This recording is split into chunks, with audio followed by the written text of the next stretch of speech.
तो वैसे भी साथ नहीं छोड़ता क्योंकि आगे आने वाले सालों में आपको ये सभी चीजें बार बार दिखाई देगी। नहीं आ पाता, बिल्कुल नहीं आ पाता। तो सो गाइस अब स्टार्ट करने वाले हैं 6 चैप्टर जो है हमारा मैकेनिकल प्रॉपर्टी ऑफ सॉलिड। तो जितना हो सके लोगों तक शेयर कर दो गाइस। देखो first chapter, second chapter, third chapter and fifth chapter और 6 चैप्टर पे आ चुके हैं। फिजिक्स 2 के भी टोटल 5 चैप्टर कंप्लीट हो चुका है और केमिस्ट्री राहुल सर का मैथ 2 पूरा का पूरा दूसरे चैनल पे आ रहा है जिसका नाम प्रदीप गिरी 11th 12th एकेडमी। उन सभी का लिंक मैंने डिस्क्रिप्शन में डाला हुआ है, जाके उसको भी सब्सक्राइब करो और पढ़ना स्टार्ट करो। समझ में आ रहा है? राहुल सर का मैथ 2 उस पे आ रहा है, मैथ 1 इसी पे आ रहा है, मैथ 2 उस पे आ रहा है, तो फटाफट सब्सक्राइब करो। अब गाइस मैंने एक चैलेंज भी एक्सेप्ट किया हुआ है, वो इंस्टाग्राम पे, हो सकता है आप में से बहुत लोग जानते होंगे और जो नहीं जानते होंगे तो प्लीज जाके वहां अपना सपोर्ट दिखाओ, फॉलो करो एंड जितना हो सके वीडियोस को शेयर करो, जिससे मेरे अंदर भी एक मोटिवेशन आए और कहीं ना कहीं आप लोगों को भी ये सीखने को मिले कि अगर सर इतना कर सकते तो हम क्यों नहीं कर सकते। तो चलो स्टार्ट करते हैं इसी के साथ।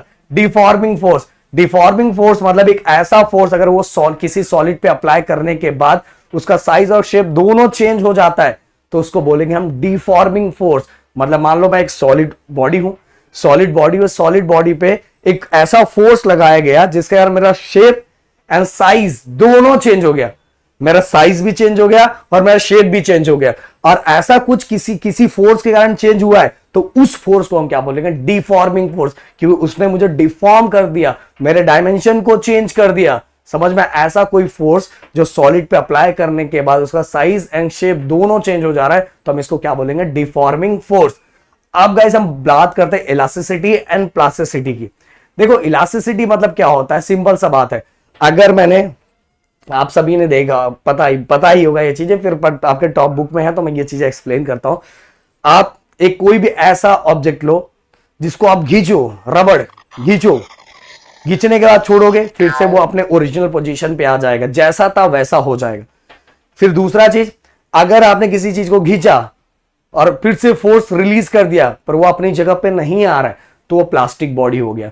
जो अपने ओरिजिनल पोजीशन पे आ जा रहा है फोर्स को रिमूव करने के बाद वो इलास्टिक बॉडी, और जो नहीं आ रहा है वो प्लास्टिक बॉडी है। समझ में? प्लास्टिक हो चुका है, वो चेंज है। इलास्टिक मतलब फोर्स रिमूव करने के बाद फिर से वो अपने ओरिजिनल स्ट्रक्चर पे आ जाता है। तो if a body regain its original shape and size after removal of force, remove करने के बाद वो अपने ओरिजिनल शेप एंड साइज में आ जाता है, उसको बोलेंगे इलास्टिक बॉडी।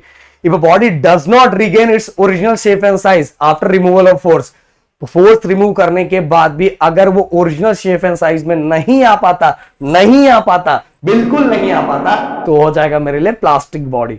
अगर आ पाता है तो इलास्टिक बॉडी, नहीं आ पाता है तो प्लास्टिक बॉडी। सो भाई अब चलते हैं स्ट्रेस एंड स्ट्रेन। और ये टॉपिक ना अभी आपका स्टार्टिंग है, अगर आप इंजीनियरिंग करने वाले होगे ना तो ये साथ नहीं छोड़ेगा भाई।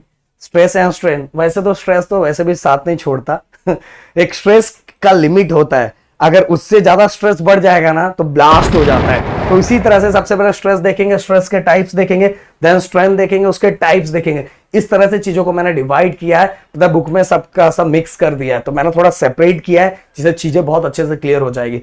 तो अगर मैं स्ट्रेस की बात करूं तो stress okay which is equal to force per unit area.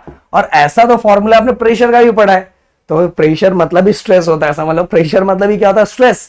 तो फिजिक्स के अंदर ये अपना क्या हो गया? स्ट्रेस हो गया। अब स्ट्रेस मतलब बॉडी इतना स्ट्रेस लगाओ जब तक बॉडी अब क्या करे, वो रीस्टोर कर पाए, पर अगर उससे ज्यादा लगा दोगे तो भाई क्या होता है? ब्रेक हो जाता है। तो ये हमारा फोर्स है। तो restoring force per unit area, हम मटेरियल की बात कर रहे हैं, समझ आया? हम अपने जिंदगी की बात नहीं कर रहे, तो प्लीज दुखी मत होना।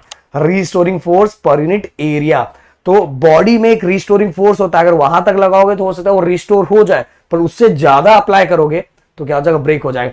जैसे अगर मैं बात करूं इलास्टिक बॉडी की भी, अगर इलास्टिक बॉडी आपका मन करेगा नहीं सर मैं कितना भी खींचूंगा सर वो ब्रेक नहीं होगा, भाई हर का लिमिट होता है, वो एक लिमिट तक ही अगर उसको खींचोगे तो वो रिस्टोर कर पाएगा, और उससे ज्यादा खींच दोगे ना तो ब्रेक हो जाएगा। समझ में? तो हर चीजों का लिमिट होता है।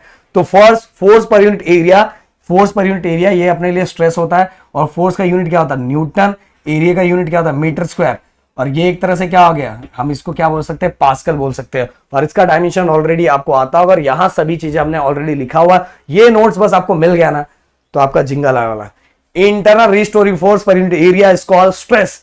और types of stress, tensile stress, volume stress and shearing stress, ये 3 स्ट्रेस है जो हमें पढ़ना है, बट ये हम कल के लेक्चर से स्टार्ट करेंगे, क्योंकि आज मैंने चैप्टर स्टार्ट कर दिया और ये चैप्टर बहुत ज्यादा सिंपल है बट बहुत ज्यादा इंपॉर्टेंट है।